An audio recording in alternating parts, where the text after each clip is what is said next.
ప్రధానంగా వసతి అనుకూలమున్న వాళ్ళు లక్ష్మీ సూక్తముతో ఆ మహాలక్ష్మి అమ్మవారికి చక్కగా అభిషేకార్చనలు జరుపుకొని బ్రాహ్మణోత్తముడి ద్వారా, ఎందుకంటే అందరం ఏకలవ్యులము కాదు, ఎవరము కూడా మంత్రభాగాన్ని పఠించకూడదు.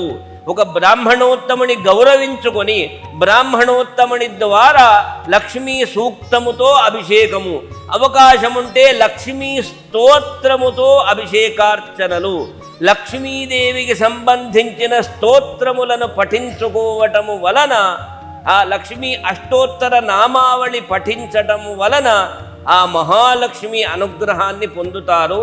అఖండ లక్ష్మి అనుగ్రహ శుభాలు జరుగుతాయి.